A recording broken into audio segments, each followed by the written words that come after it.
মানে বাসার ভিতর বলার মতন আমার নাই।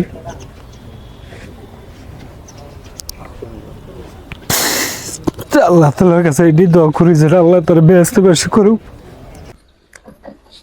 ছেলের কবরের পাশে দাঁড়িয়ে অঝরে কাঁদছে বাবা, কান্না যেন থামছেই না। কথা বলার শক্তিও হারিয়ে ফেলেছেন তিনি। পড়াশোনার পাশাপাশি তেলের মিলে শ্রমিকের কাজ করে সংসারের হাল ধরেছিলেন বিপ্লব। পরিবারের একমাত্র উপার্জনক্ষম ছেলেকে হারিয়ে দিশেহারা পুরো পরিবার।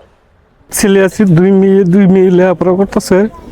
আমার সংসার চালাইতে খুব কষ্ট হইতেছে। আমার নিজের অসুস্থ ভোগ করতেছি। আমার বড় মেয়েটাও তার ভাইয়ের সুখে সেও অসুস্থ ভোগ করতেছে। জীবনের স্বল্প সময়ে যে ভাই আবদার পূরণ করত, তাকে হারিয়ে কাঁদতেও এখন কষ্ট হয় আদরের বোনের।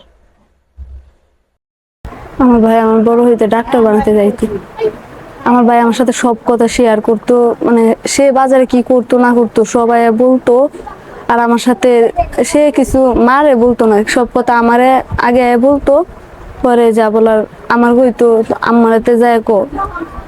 পরে মানে সন্ধ্যাবেলা আমি পড়তে বইছি নাকি এডিয়ে দেখতো। সন্ধ্যার পরে সকালে কয়টার সময় ঘুমতে উঠছি না উঠছি, প্রাইভেটে গেছি না গেছি, সব খবর সকালবেলা আমার কাছ থেকে নিত। আমার মেয়ের ছেলেটাই সংসার চালাইতো লেখাপড়ার পাশাপাশি। আমার ছেলেটা কর্মও করছে, চাকরি করছে, তার দুই বোনের লেখাপড়ার দায়িত্ব নিচ্ছে।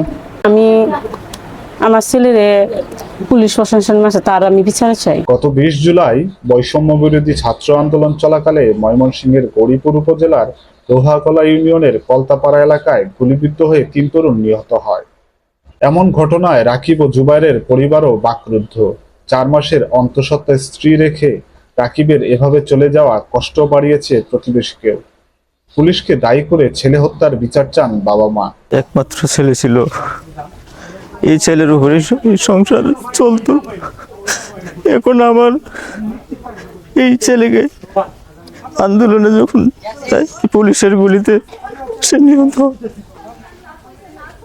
এখন আমি নিঃস্ব।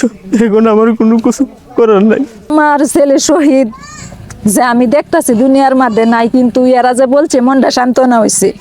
যখন আমি একা পরে যাই তখন তো দেখি যে আমার এক সন্তান তো, লক্ষ্য সন্তান তো এখন কাছে নাই। আমার একটা ছিল, একটাই তো থাকতো আমার কাছে, একটাই তো ডাক দিত। এখন তো ডাক দে না, 2 মাস গত হয়ে গেছে।